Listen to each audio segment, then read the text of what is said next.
Nous sommes en train de détruire le vivant. Pour éviter la catastrophe annoncée et préserver ce qui peut encore l'être, de nombreuses associations, des entreprises, des personnalités de tous bords et la société civile se mobilisent. Des milliers d'initiatives voient le jour partout dans le monde, avec un objectif en ligne de mire, tenir les engagements de l'accord de Paris en limitant le réchauffement climatique à 1,5–2 degrés maximum d'ici la fin du siècle. Parmi ces initiatives, une en France ne manque pas de panache. L'appel pour une constitution écologique et solidaire. Lancé en avril 2018 par 4 associations écologistes de jeunes, il vise à inscrire la protection du climat et la préservation de la biodiversité dans l'article 1 de la Constitution française. C'est une belle ambition. Mais concrètement, que contient cet appel? Est-il crédible? Et imaginons qu'il le soit. Est-ce qu'amender un bout de constitution changerait quoi que ce soit à la situation climatique? Et comment fait-on pour convaincre le gouvernement et les parlementaires, et les entreprises et les autres pays de suivre le mouvement? Intrigués, nous sommes allés enquêter sur ce projet en interviewant les parties prenantes, les soutiens de cet appel, des experts, ainsi que des élus.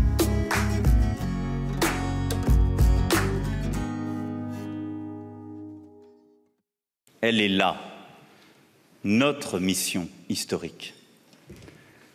En juillet 2017, Emmanuel Macron annonce devant le Congrès réuni à Versailles sa volonté de changer les institutions. Début avril 2018, le Premier ministre Édouard Philippe dévoile les grandes lignes de cette réforme constitutionnelle. La lutte contre le changement climatique, abordée en fin de discours, est reléguée à l'article 34 et dans des termes assez flous. Enfin, le projet de loi constitutionnelle inscrira l'impératif de lutte contre le changement climatique à l'article 34 qui définit, comme vous le savez, le domaine de la loi. Le Parlement prendra ainsi sa part dans ce défi majeur du siècle. Une proposition bien insuffisante pour les associations de défense de l'environnement, qui ne se laissent pas décourager pour autant. Parmi elles, Climates, une ONG spécialisée dans la lutte contre le changement climatique, y voit même une opportunité. Nous sommes allés rencontrer Anne-Sophie et Jason, tous deux bénévoles au sein de l'association. On s'est emparé en fait de cette opportunité de réformer la Constitution pour porter une proposition qui est de « ok, on va réformer la Constitution », mais ce qui nous semblait super important, c'est de mettre enfin l'environnement dans cette Constitution-là. Parce qu'actuellement, dans l'article 1er de la Constitution, il n'y a rien qui est mentionné concernant l'environnement, qui est quand même le socle du droit français et qui fait quand même valeur de fondement de la République. Le gouvernement lui-même portait une réforme qui était de mettre dans l'article 34 une proposition en rapport avec l'environnement mais qui était très faible et pas du tout contraignante, qui en fait signifiait juste de donner le droit à telle personne de légiférer concernant le climat et l'environnement, ce qui ne changeait pas grand-chose et ce qui n'était pas du tout contraignant et pas du tout à la hauteur des enjeux actuels et en tout cas de l'urgence climatique.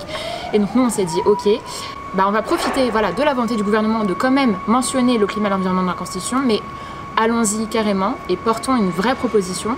Et quoi de mieux que l'article 1er qui est l'introduction de la Constitution française pour porter ces grosses mesures. Donc on parle notamment d'une république qui soit solidaire et écologique, premièrement. Et pour se donner les moyens d'action, on a deux principes qu'on veut introduire dans cet article, qui sont les limites planétaires, comprendre que la planète a ses limites.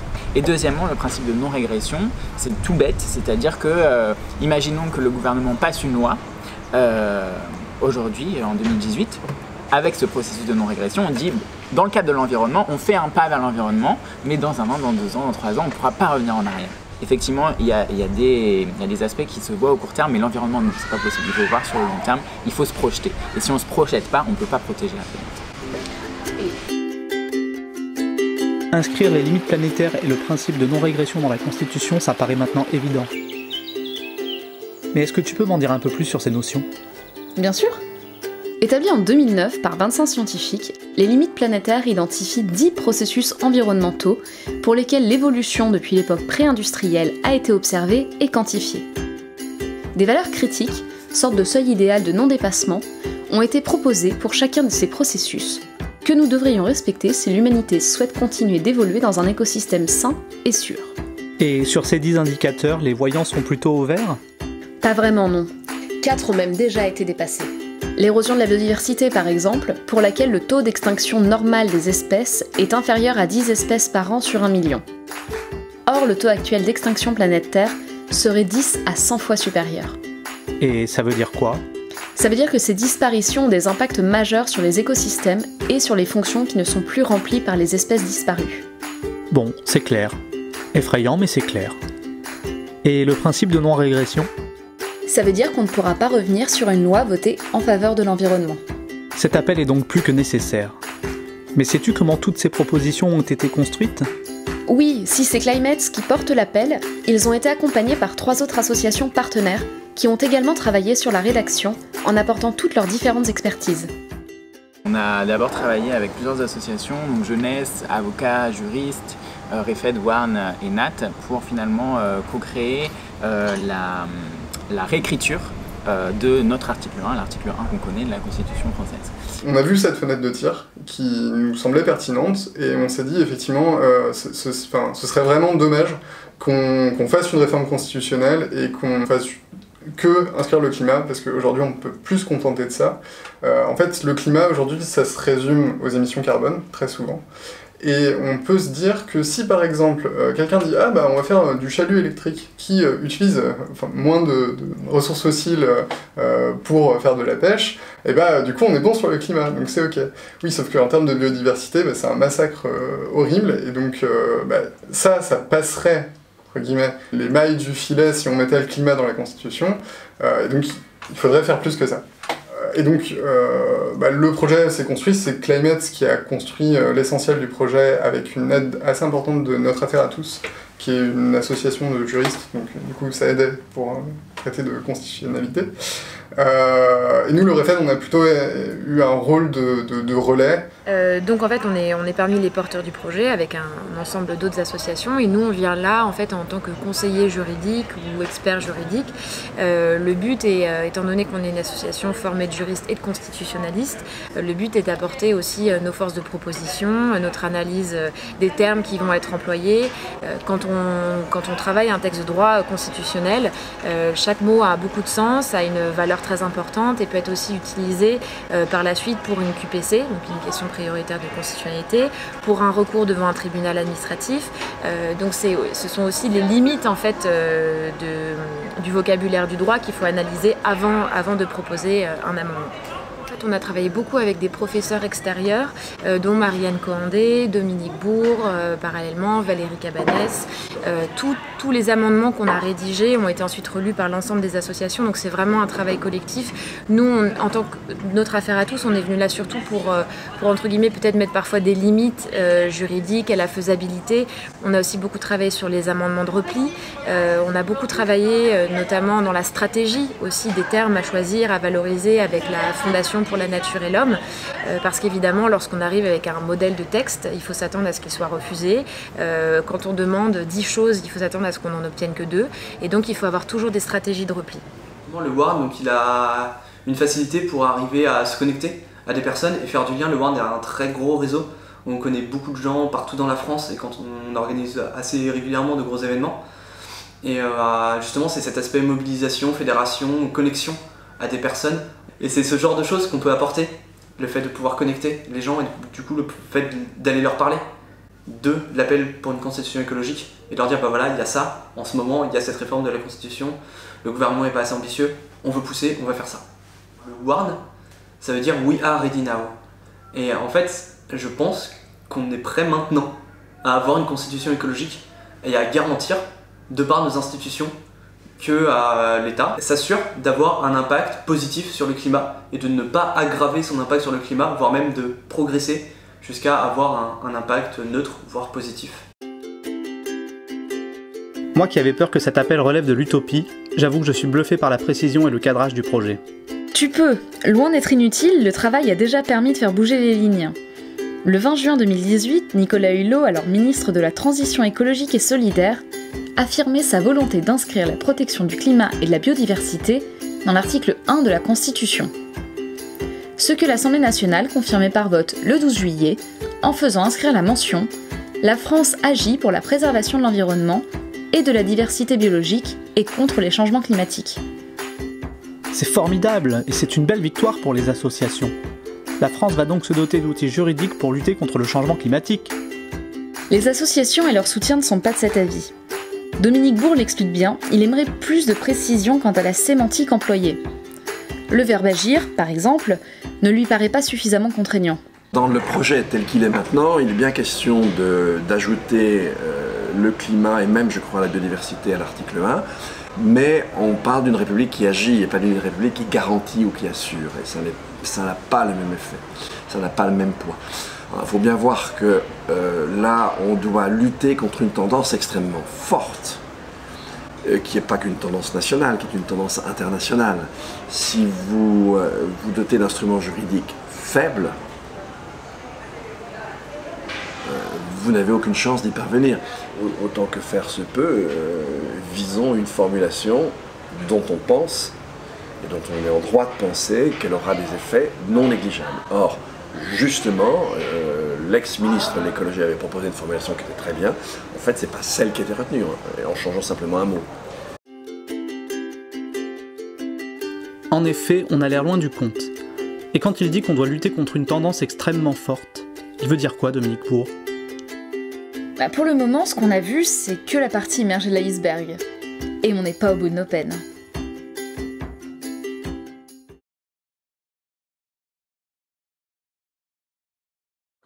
Là, le changement climatique commence à devenir sensible pour les gens. Ils commencent à vivre, à faire l'expérience du tout début. Mais le tout début est déjà pas très drôle et pas très agréable. Donc ils imaginent que ça va pas aller en s'améliorant. Et là, ça va commencer à les toucher. Et là, on rentre dans une période totalement nouvelle. Jusqu'à maintenant, on ne faisait rien, ça ne se voyait pas. Maintenant, ça va se voir. On entend souvent l'expression « nous allons dans le mur ». Pour moi, on ne va pas dans le mur. On est dans le mur. On est en train de s'écrabouiller sur le mur.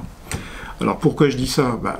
Je dis ça parce qu'il y a le constat déjà du changement climatique, que tout le monde commence à percevoir quand même. Donc vous savez ça mieux que moi.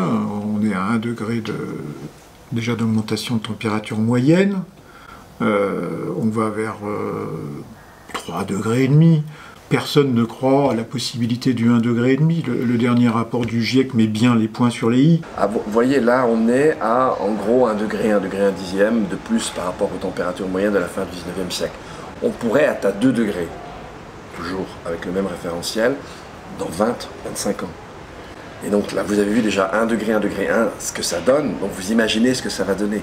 Et là, en 20 ans, c'est-à-dire effectivement, ça va beaucoup plus vite.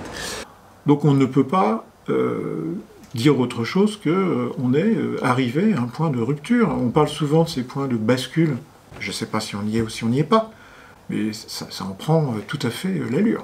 Si on ne fait rien, imaginons qu'on laisse dériver les choses, et quand je dis dériver, c'est pas les laisser dériver très très longtemps, c'est les laisser dériver encore une dizaine d'années, bien là, ça deviendra très difficile d'être sous la barre des 2 degrés. Bref, là aussi, il faut appeler un chat, si j'ose dire.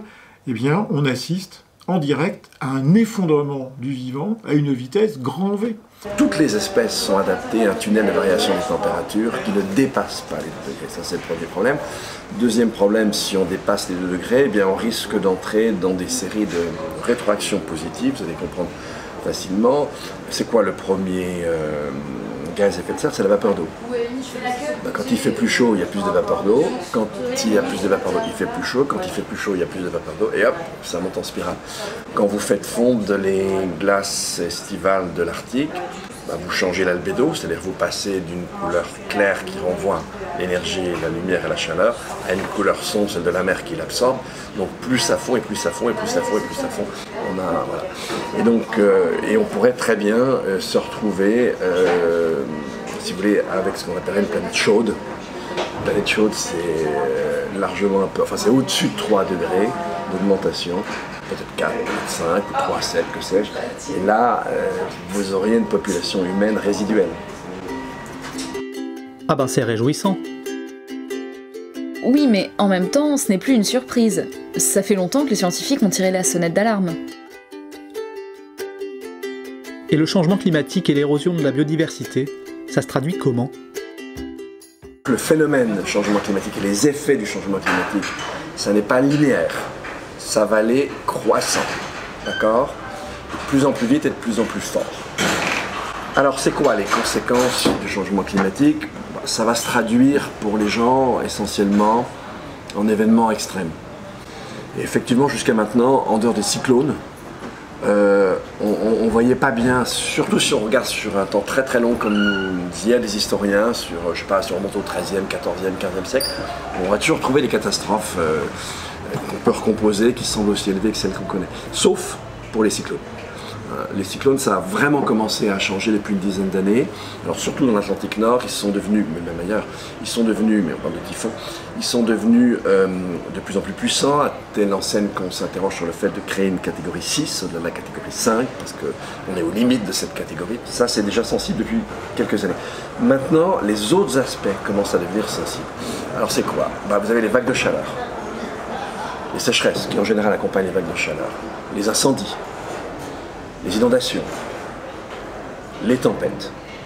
Là, ce qui est vague de chaleur, sécheresse, inondation, incendie, ça y est. Là, vous avez eu par exemple des incendies gigantesques en Suède, au mois de juillet, en Suède. Bon, vous en avez eu en décembre en Californie, encore je dis décembre, ça continue en janvier, donc en plein hiver. Vague de chaleur, sécheresse, ça se traduit évidemment par des chutes des rendements, notamment des rendements céréaliers. Et puis prenons justement la chaleur. Là, vous avez vu que durant l'été 2018, vous avez eu des records de température dépassés pratiquement partout dans l'hémisphère nord, de 35 en Suède jusqu'à presque 52 degrés au nord du Maghreb. Donc, et puis ça veut dire que des journées à 25 degrés de plus en plus, à 30 degrés de plus en plus, à 35 de plus en plus, à 40 de plus en plus, à 45 et dans certains endroits à 50. Mais avec dans un scénario chaud dont je parlais tout à l'heure, vous pourriez avoir jusqu'à 50 à 55 degrés dans l'est de la France. Oui, en France, il y aura aussi la montée des eaux. En France, les villes côtières sont aussi menacées. Les productions agricoles, viticoles sont menacées.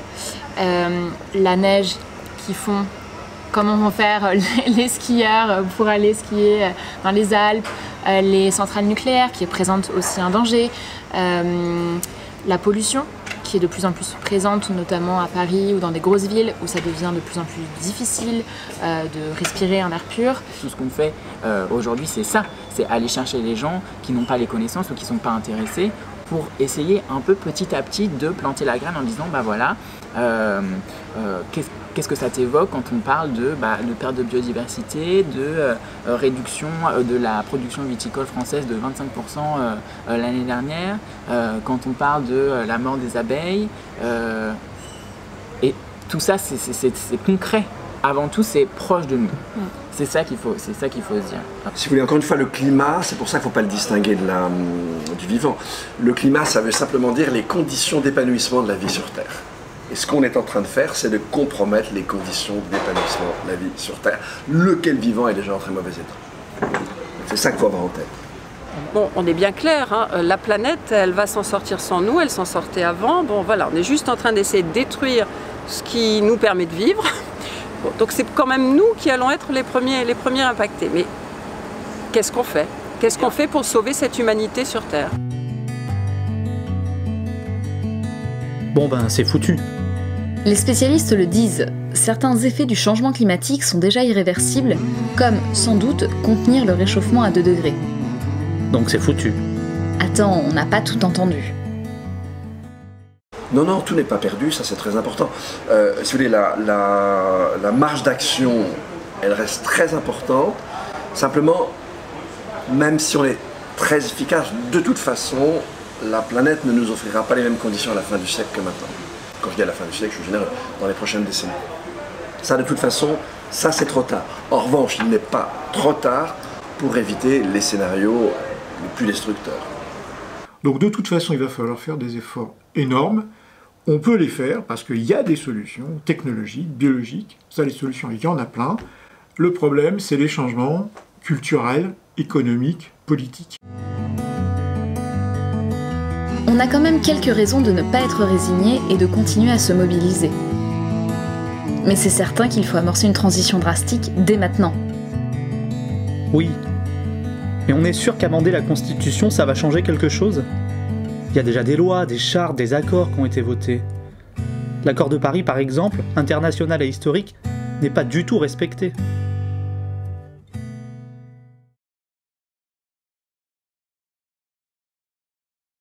En disant, en préambule de la Constitution, que la République française est une république écologique et solidaire et que l'État est garant de la protection de la biodiversité, de la protection du climat, respecte les limites planétaires et respecte le principe de non-régression, c'est déjà un énorme pas symbolique et en tout cas, ça donne le ton de ce qu'est maintenant la politique en France et ce qu'est le droit en France. Je pense que ça c'est vraiment important à valoriser et je pense que ça sera aussi un nouvel outil à destination des juges constitutionnels, des juges administratifs qui vont pouvoir s'appuyer sur cet article 1 en disant peut-être qu'une nouvelle politique industrielle ou économique menée sera jugée incompatible avec l'objectif de l'article 1 de préserver la biodiversité et la protection du climat.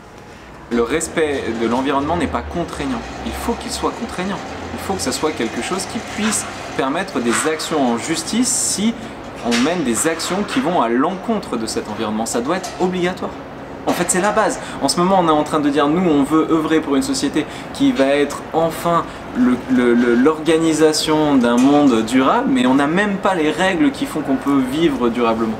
Le but, ce serait justement d'avoir cette fois-ci un aiguillon qui fait que tous ces décideurs, ces grands décideurs qui sont assez loin de nous, citoyens, mais qui ont un grand impact sur nous, se disent « Ah là non, par contre, je suis en train de franchir une limite, peut-être une limite planétaire, peut-être que non, je vais créer une ouverture où on va avoir beaucoup de gaz à effet de serre parce que la loi, elle ouvre quelque chose qui était interdit jusque-là. Je peux pas me permettre ça, voire je vais casser quelque chose qui était bien pour l'environnement et je peux pas revenir en arrière parce qu'on dit « Non, on revient jamais en arrière, on fait que mieux sur l'environnement ».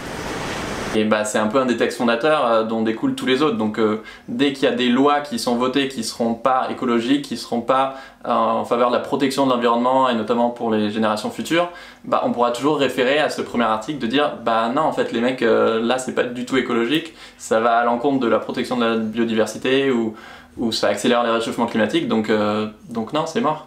Ça va donner une ligne directrice aux futures actions politiques, aux futures actions des entreprises. Les entreprises, si elles voient que maintenant l'article 1er de la Constitution doit garantir ces principes-là, peut-être va davantage réorienter sa politique et va peut-être plus facilement engranger une stratégie de transition écologique. Et en tout cas, ça sera plus facile pour n'importe quel citoyen ou pour n'importe quelle entité d'attaquer en justice l'État français qui ne respecterait pas ces mesures-là. Je pense qu'en tout cas, ça donne des nouveaux outils, ça peut permettre aussi à des associations de l'utiliser dans leurs recours. Ça ne veut pas dire que les recours vont aboutir, mais je pense aussi, quand on voit par exemple la condamnation de Monsanto il y a 2 mois ou 1 mois et demi, on s'aperçoit aussi qu'il y a eu 4000 plaintes qui ont été déposées contre Monsanto aux États-Unis dans ces dernières années et une a abouti. Donc peut-être que ce sera le cas aussi et c'est au moyen d'instruments juridiques, d'articles juridiques qu'on peut peut-être arriver un jour à gagner une bataille. Alors, tu es convaincu? Écoute, en théorie, ça a l'air assez indispensable, je l'admets. Le côté recours citoyen pourrait même être très utile. Mais en pratique, est-ce que ça fonctionnerait? En fait, ça fonctionne déjà. Ah bon? Oui, et ça fonctionne même un peu partout dans le monde. En Colombie, la Cour suprême a donné raison à 25 jeunes qui demandaient au gouvernement d'agir contre la déforestation et pour la protection du climat.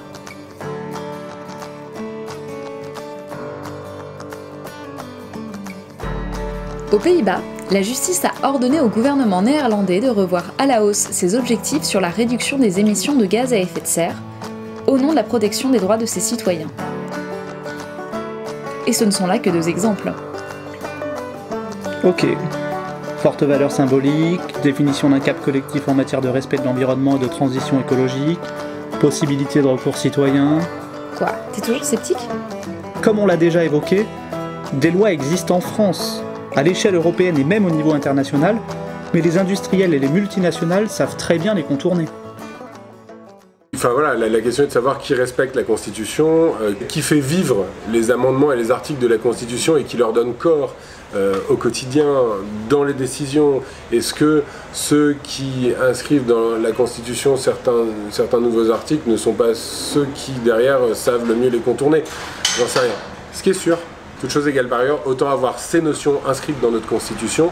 J'espère que d'aucuns saisiront régulièrement cet article ou ces articles en disant non mais attendez, là ce qu'on fait est anticonstitutionnel. Là, ce serait rigolo, ça permettrait d'utiliser le mot plus long, le plus long de la langue française de temps en temps, de ne pas réagir anticonstitutionnellement. 26 lettres. Sur cette note d'humour, je te propose de faire un petit check-up. Bah écoute, je suis plutôt en forme. Faut dire qu'ils ont l'énergie contagieuse, ces jeunes. Non, je parlais d'un check-up constitution écologique. Ah oui, pardon. Bon, le contenu de l'appel. C'est ok, une constitution écologique et solidaire qui tient compte des limites planétaires et du principe de non-régression. La situation climatique ? C'est clair aussi. Tout le monde est concerné. Alors on se bouge maintenant parce qu'on n'aura pas d'autre chance après. Ce que changerait l'adoption d'une constitution écologique ? On vient de le voir, c'est clair. Bon, il nous reste à voir comment on fait pour passer de l'appel à une constitution écologique à son adoption. Et bien sur ce point-là, je crois que les associations sont aussi passées à l'action. On a pu aller voir plusieurs députés ou sénateurs de la majorité et de l'opposition qui ont été assez réceptifs à ce qu'on proposait et qui surtout voulaient comprendre aussi quel était l'impact véritablement juridique de ce qu'on allait leur soumettre. Je pense qu'il y avait aussi pas mal plusieurs députés et sénateurs qui avaient très peur qu'on utilise des termes qui soient vides de sens en fait, qui ne servent à rien. Nous on était aussi très craintifs de cette perspective de greenwashing juridique qui peut arriver aussi. Et donc c'est là aussi où la force de lobbying elle est très importante. Et nous de notre côté on essaye vraiment d'ouvrir le débat et d'inclure, c'est ça l'idée, c'est d'inclure la société civile pour que la société civile s'empare de la question tout simplement. Et les parlementaires, ils en pensent quoi ? Allons leur poser directement la question, en commençant par celles et ceux qui siègent à la commission du développement durable par exemple. J'entends l'appel de cette nouvelle initiative de jeunes pour la planète et j'y suis totalement sensible et je les aiderai autant que faire se peut. Vous savez, aujourd'hui, je suis engagée dans de nombreux organismes, dans de nombreuses initiatives en ce sens. La plus récente, c'est Oui, accélérons la transition écologique, qui pour moi est une réunion transpartisane d'élus de la République qui sont en mesure de porter un certain nombre d'initiatives, soit vers le gouvernement, mais c'est aussi essayer d'être ambassadeur d'une autre façon de consommer, d'une autre façon de vivre pour l'ensemble de nos citoyens. Donc si vous voulez, c'est un lien entre les institutions françaises, les institutions européennes, mais aussi les territoires. Je pense que c'est extrêmement important qu'aujourd'hui on inscrive dans la Constitution des règles pour faire en sorte que l'écologie prévale sur l'économie. Parce qu'aujourd'hui, ce qui se passe, et nous on le voit malheureusement régulièrement à l'Assemblée, c'est que la liberté d'entreprendre, le droit de propriété qui, eux, sont inscrits directement dans la Constitution, prévalent toujours sur les règles écologiques qu'on pourrait mettre. Si les principes écologiques étaient inscrits dans la Constitution, réellement dans la Constitution, et qu'on refondait ça autour de ce que nous on appelle la règle verte, dont on reparlera sûrement, à ce moment-là, le gouvernement, les ministres pourraient s'inquiéter beaucoup plus de savoir si leur texte pourrait être anticonstitutionnel pour des raisons écologiques. Et donc ça nous permettrait d'avoir un rapport de force pour gagner des choses, notamment vis-à-vis de Bercy et notamment vis-à-vis des modes de production et de consommation que nous avons aujourd'hui. Oui, j'ai entendu parler de cet appel et j'ai discuté avec quelques-uns des initiateurs, initiatrices, donc c'est très bien. C'est très bien que, évidemment, les jeunes se mobilisent sur ces questions si importantes. On voit qu'on est face au pied du mur, face à des défis gigantesques, et la seule solution, c'est d'être ambitieux dans la réponse. Donc là, effectivement, on a un appel très ambitieux. Maintenant, il faut voir comment concilier cette ambition avec ce qui est possible de faire et d'obtenir comme majorité pour faire voter un changement de constitution. C'est des questions qui sont importantes, sur lesquelles il faut avoir une grande assise politique, et donc un appel ambitieux avec une loi et une loi constitutionnelle ambitieuse également. Mais il faut concilier tout ça. Ce qu'on a obtenu en commission, puis en hémicycle, avant que la réforme soit stoppée, mais on l'a obtenu, c'est très important, c'est qu'effectivement il y ait référence dans l'article 1 à la lutte pour la préservation de la biodiversité, à la lutte pour le défi climatique, et donc d'intégrer ça dans l'article 1. Pas tout à fait au même endroit que ce qui est demandé dans l'appel, mais la rédaction sur laquelle on a réussi à converger est bien dans l'article 1. Donc ça va nous permettre effectivement de répondre à une des préoccupations de l'appel des 4 organisations, qui est de dire qu'il faut qu'on ait dans la Constitution et dans son article 1er la référence aux défis écologiques, climatiques, préservation de la biodiversité, pour avoir quelque chose à mettre en face de la liberté d'entreprendre, qui était déjà dans la Constitution via la Déclaration des droits de l'homme. On laisse de manière consciente des entreprises avoir des permis de tuer. C'est ça qu'on fait actuellement. Donc la Constitution, c'est pas seulement un bout de papier où on met des beaux principes qui seraient théoriques. La Constitution, elle a des effets réels sur notre vie quotidienne parce que c'est ça qui fonde les règles. Et donc c'est très important que dans nos règles, il y ait cette dimension de prévalence écologique et de dire que nous devons prendre ça en compte. Donc moi, je trouve que c'est très intéressant comme appel. Nous, on va un peu plus loin que ça. Et nous, on a une méthode qui est la constituante, qui est de dire c'est par le peuple qu'on va refonder la Constitution. Globalement, chacun le dit avec ses mots, mais ils ont l'air d'être plutôt en phase avec l'appel. Oui, mais ce sont des députés très sensibles à ces questions. Comment fait-on pour convaincre la majorité d'entre eux d'adopter un texte ambitieux comme celui proposé par les 4 associations? Nous, en tant que citoyens, on a quelques possibilités. Il y a un des micro-engagements qui marche le mieux, c'est les pétitions. On a parfois l'impression que ça n'a pas un impact énorme, mais en fait il y a des pétitions qui changent le monde et qui améliorent les lois pour les rendre plus justes. Ça arrive tous les jours dans le monde. Donc signer la pétition, ça prend 2 minutes et ça peut changer le monde. Ah bah ça c'est assez simple, hein. S'il faut c'est une mobilisation citoyenne, hein. De toute façon ce que Nicolas Hulot disait lors de son interview où il a démissionné, c'est qu'il a dit voilà, moi j'aurais eu besoin, et je pense qu'il y en avait quand même, mais d'une vraie mobilisation citoyenne. Ça peut marcher, donc une pression citoyenne sur le gouvernement en général, mais aussi sur les députés. Et vraiment, moi j'encourage les gens à le faire, parce que par exemple sur le glyphosate, je peux donner un exemple d'un député de La République En Marche qui va voter contre le fait qu'on inscrive dans la loi l'interdiction du glyphosate. Et à la deuxième lecture, parce qu'il il a eu évidemment plein de réactions de citoyens qui lui disaient mais vous êtes pour le glyphosate, mais qu'est-ce que c'est que ça, rendez-nous des comptes, et ce qui est bien normal. Et bien du coup, à la deuxième lecture, il a voté pour. Il faut qu'il se fasse bousculer par un rapport de force citoyen et des élus qui y croient. Et ça, on est absolument obligé de le faire parce que on a une urgence temporelle en fait dans cette question. Et les élus du territoire, ils en pensent quoi de cet appel à une constitution écologique? Une constitution écologique, oui. Une constitution qui mettrait le climat au cœur de ses préoccupations, oui, et c'est franchement indispensable. C'est indispensable à la fois sur le plan environnemental, sur le plan économique, parce que notre économie, on nous met toujours en parallèle des problématiques environnementales aujourd'hui pour la maintenir à flot, elle va se casser la figure, clairement. Il y a un moment où ça ne sera plus possible. Donc c'est aussi préserver l'économie, c'est aller vers une transition écologique de l'économie. Et puis préserver aussi tout le volet social, sociétal de notre nation, ici, et puis au-delà, parce qu'une constitution écologique en France, c'est intéressant. À l'échelle européenne, ça l'est encore plus. Et puis à l'échelle internationale. Et c'est pour ça que je crois beaucoup à la fois à l'action des territoires, mais aussi à l'implication de ces territoires dans des politiques qui soient un peu plus globales. C'est vrai que si les politiques de transition ne sont pas globales, toute démarche semble vaine. Est-ce que d'autres pays ont adopté une constitution écologique? Oui, en effet, c'est le cas de la République dominicaine qui, dans sa constitution, prévoit un plan d'organisation territoriale assurant l'utilisation efficace et durable des ressources naturelles de la nation, conformément au besoin de s'adapter au changement climatique.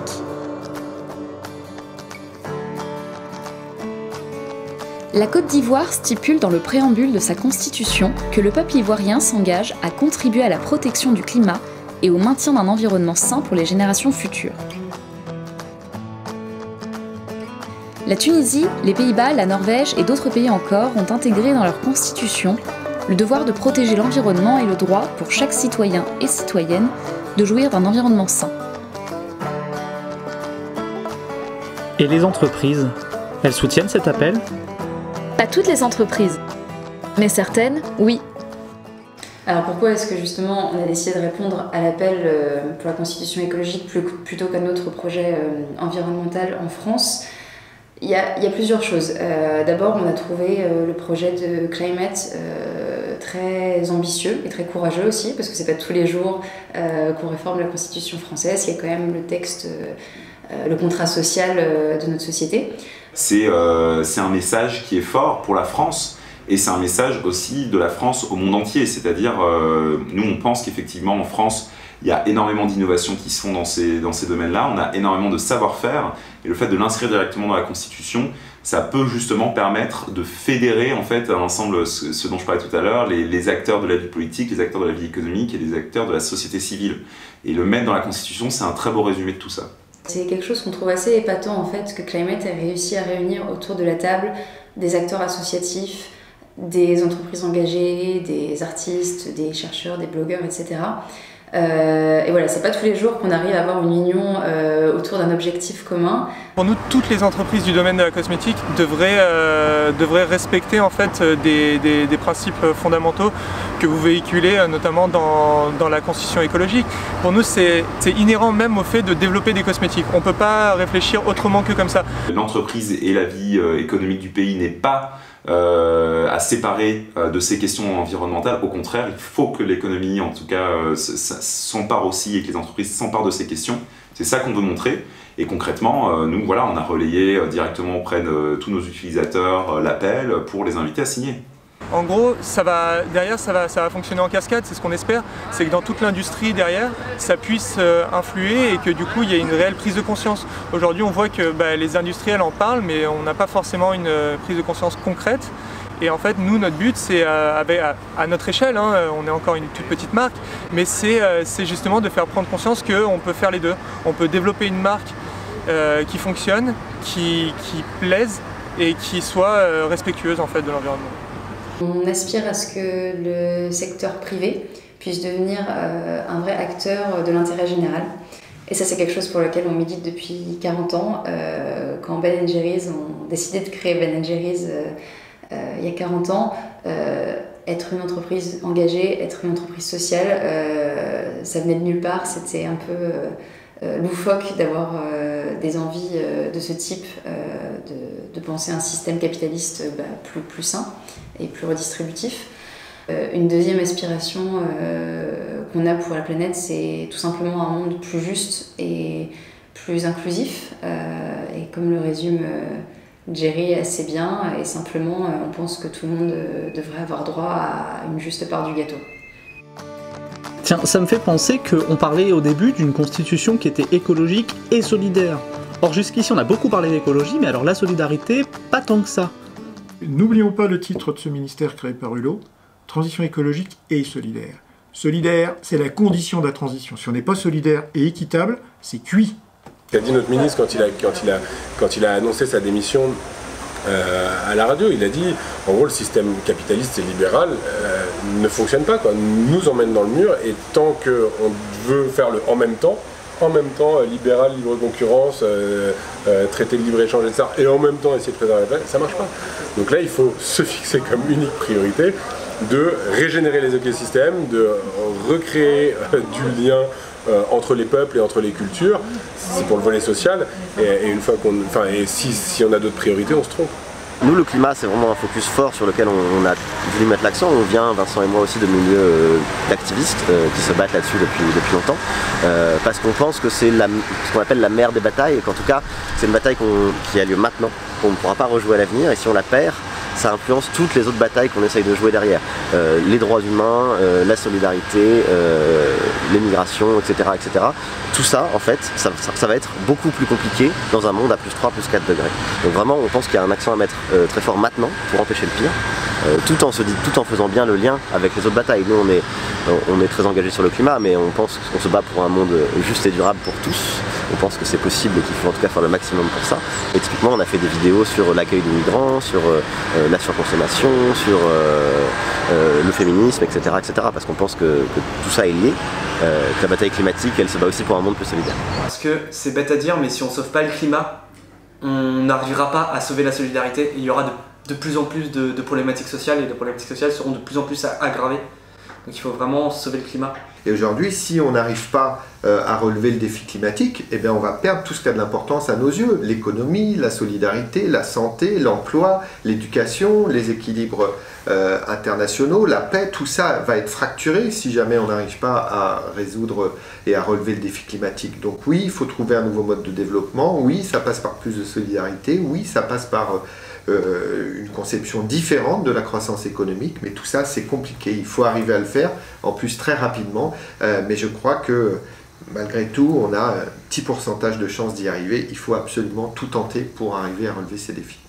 Et c'est à cette condition et à cette condition seulement qu'on arrivera à avoir une vie avec un partage des richesses plus fort, parce que l'écologie n'est pas déliée de l'urgence sociale, notamment la transition écologique va créer beaucoup d'emplois. C'est à cette condition-là qu'on aura une société plus démocratique aussi, parce que lorsqu'on veut sortir du nucléaire, par exemple, pour aller vers les énergies renouvelables, on peut créer des coopératives locales de production, donc c'est aussi la production de ses propres moyens de faire de l'énergie. C'est aussi une opportunité pour reconstruire un avenir positif pour tout le monde. Je dis souvent aux étudiants ici que si on raisonne comme ça, je les envie. Parce que ça va être une période fantastique de création, tous azimuts, social, économique, technique, scientifique, tout ce qu'on voudra. Mais pour que ça devienne quelque chose de passionnant, de fantastique, il faut arrêter de se mettre la tête dans le sable. C'est pour ça que moi je parle de catastrophe, oui. Nous sommes dans une catastrophe. On la regarde en face, on réagit et on en sort. Ce changement environnemental majeur peut être une opportunité pour reconstruire le monde. C'est pas la fin du monde ce qui arrive, c'est la fin d'un monde, ce qui est très différent. Donc il y a un monde à reconstruire derrière. C'est pas la fin du monde, c'est la fin d'un monde. Ça ne te rappelle rien? Si, Mathieu Baudin, le fondateur et directeur de l'Institut des Futurs Souhaitables. Exactement. Et pour construire ce nouveau monde, il nous disait qu'il valait mieux écouter le bruit de la forêt qui pousse plutôt que celui de l'arbre qui tombe.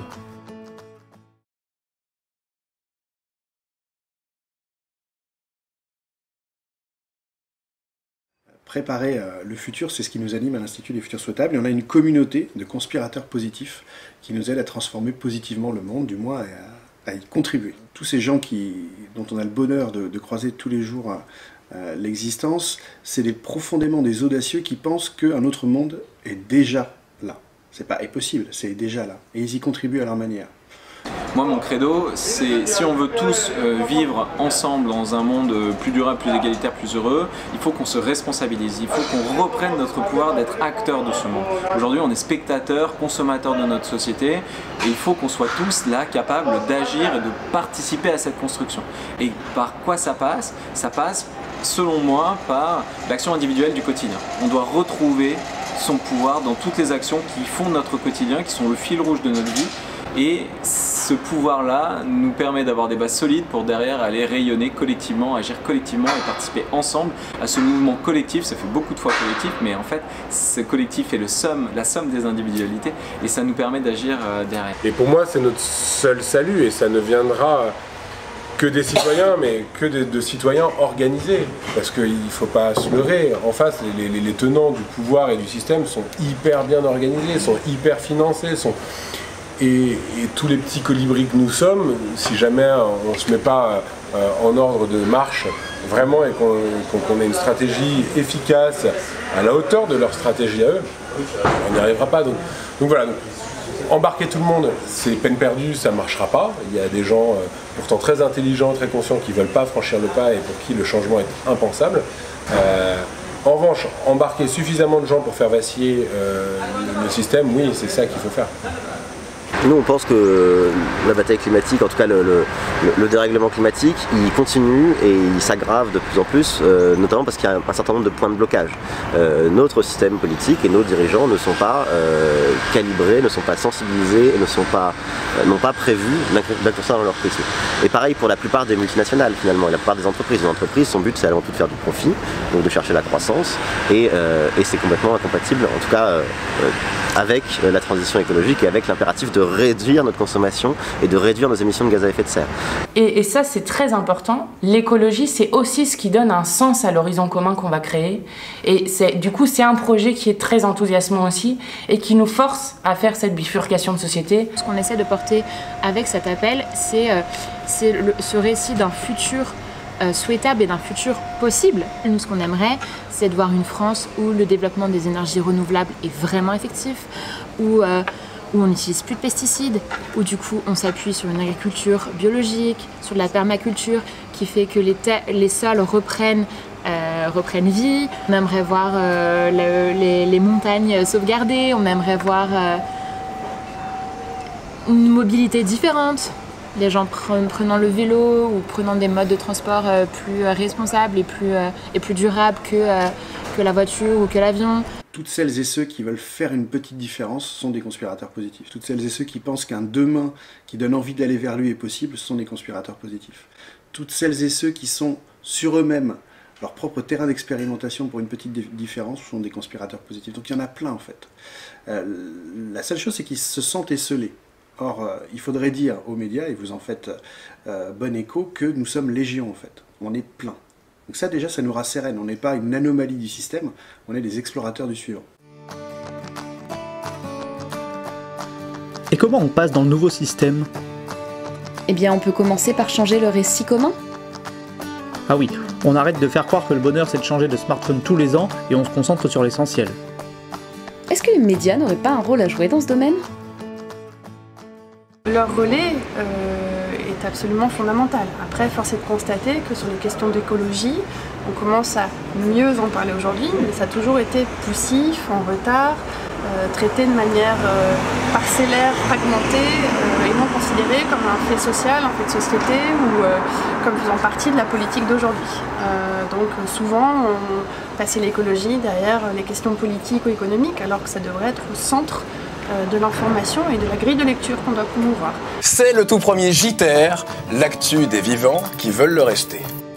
C'est vrai que ces dernières années, de nombreux médias et journalistes de solutions ont émergé pour décrypter l'actualité écologique et sensibiliser aux enjeux environnementaux. Oui, et les médias traditionnels s'emparent également des sujets environnementaux. En 2019, on entend même parler d'effondrement. On a également dans les médias une espèce de porosité aux questions d'effondrement. Pablo Servigne, on le voit partout avec ses acolytes Gauthier Chapelle et Raphaël Steven. Donc en fait, ça veut bien dire qu'on peut aborder les questions différemment. Pendant longtemps, quand on parlait du climat, de la biodiversité, des petits oiseaux, ça ne matchait pas en fait. Les journalistes n'arrivaient pas soit à traiter le sujet, soit ils considéraient que c'était pas important ou que ça allait pas faire d'audience. Enfin, c'est compliqué d'en parler bien. Sauf qu'aujourd'hui, avec l'effondrement, on a quelque chose qui joue sur les peurs. Donc, comme il y a des éléments tangibles de notre monde qui sont en train de bouger et que des experts disent bah oui, mais là, on est en train de vivre un basculement et attention si on ne prend pas. Voilà. Et voilà, donc je sais que ça crée un débat dans les communautés écolo de ceux qui disent mais l'effondrement, les collapsologues, ils donnent aucun espoir sur l'avenir et il ne faut pas les écouter, il faut montrer au contraire qu'on peut agir et il ne faut pas couper l'envie d'agir. Moi, je trouve, en tout cas d'un point de vue journalistique, que cette notion est intéressante parce qu'elle permet d'avoir une écoute. Le public accroche sur cette question de l'effondrement, de la fin du monde, mais il ne faut pas en rester là. La plupart du temps, quand on parle d'environnement, c'est oh là là, bah ça va pas. Alors oui, on a vu toutes les unes de cet été, canicule, les records qui sont battus d'année en année. Oui, d'accord. Mais qu'est-ce qu'on en fait de tout ça? Est-ce qu'on en prend connaissance? Est-ce qu'on agit? Est-ce qu'on fait quelque chose? On fait quelque chose. Je trouve que l'énergie de l'époque, c'est faire plus que ça part. Et si possible, faire plus que ça part ensemble, c'est là où on va essayer de faire la bascule et d'avoir un impact. Donc nous, on donne à voir un futur qui donne envie d'aller vers lui. Faire plus que ça part ensemble, ceux qui l'ont bien compris, ce sont les jeunes. C'est d'ailleurs eux qui sont à l'origine de cet appel à une constitution écologique et solidaire. En effet, et tu as sans doute entendu parler de Greta Thunberg, mais aussi du collectif de youtubeurs Il est encore temps, ou bien des lycéens belges qui ont initié une grève pour le climat. Mais pourquoi ce sont toujours les jeunes? Ils sont fatigués les vieux? Moi je pense surtout qu'on est à une période où on n'en peut plus d'être représenté par des personnes qui sont pas de notre génération, quoi. On regarde dans les faits, les gens qui nous gouvernent, excepté le président qui est à peu près de notre génération, mais qui est peut-être dans un autre âge aussi, excepté sa personne, il y a quand même peu de gens qui sont de notre génération et qui ont la vision et la culture que nous on a pu avoir dans les années 80 et 90, voir cette accélération des dérèglements, des crises à répétition. Et donc je pense que c'est hyper important que des jeunes s'emparent aujourd'hui de ces sujets-là, les portent le plus largement possible. Notre monde, c'est un monde qui est vieux, qui est dépassé, et on nous a présenté il n'y a pas très longtemps un nouveau monde, et je trouve que ce monde il n'est pas si nouveau que ça, et justement il est temps de laisser la place aux jeunes, et c'est d'ailleurs pour ça que notre affaire à tous a fait appel à beaucoup d'associations jeunes aussi, pour justement mobiliser la jeunesse et dire voilà, c'est une proposition forte de la jeunesse, et la jeunesse elle veut ça, et en fait c'est notre planète. Et cette planète, en fait, on ne l'a pas héritée de vous, c'est vous qui nous l'avez empruntée.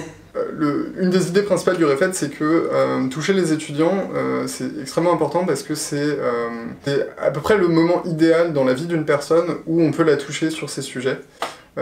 Parce qu'on a normalement déjà acquis un esprit critique qui permet de réfléchir à des questions qui commencent à être un peu compliquées, et qui commencent à être un peu globales. Et en même temps, on n'est pas complètement formaté, on n'est pas complètement rentré dans un moule, quel qu'il soit.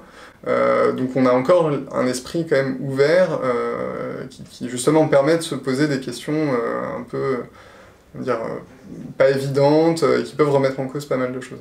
Mais la constitution écologique, pour moi, elle est très très importante. Et c'est justement parce qu'elle est importante que les gens ne doivent pas la signer pour la signer.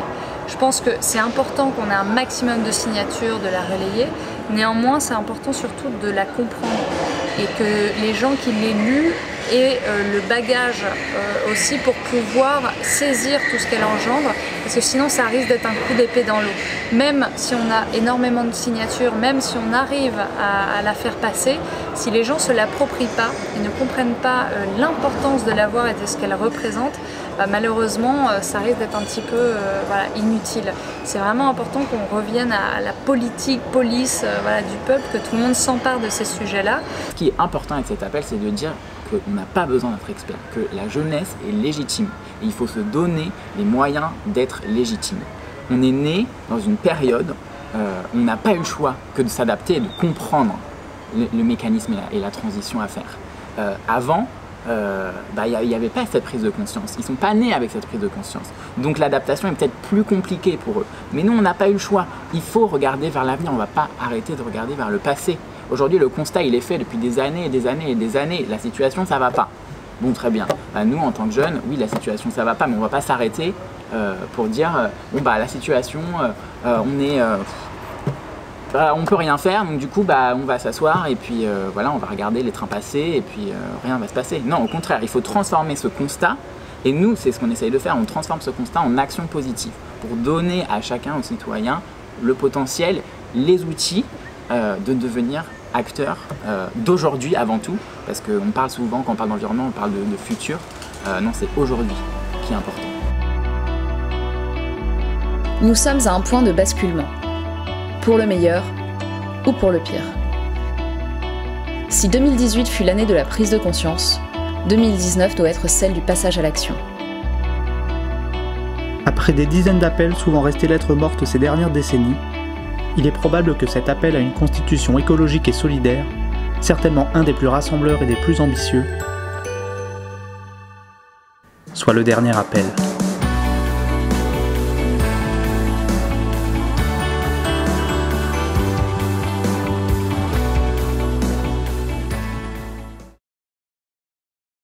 Mon aspiration, c'est que, à travers des choses aussi bêtes que la dernière série américaine sur Netflix ou le roman jeunesse qui sera le nouvel Harry Potter, on est des personnes qui, dès 10 ans, dès 12 ans et après toute leur vie, elles se disent que ça devienne une de leurs priorités. Moi, je rêve qu'on voit les statistiques de disparition de la biodiversité qui s'inversent, qu'il y a encore des abeilles dans 50 ans quand on aura des petits-enfants. Qu'on nage pas dans une bouillie de plastique quand on aille à la mer.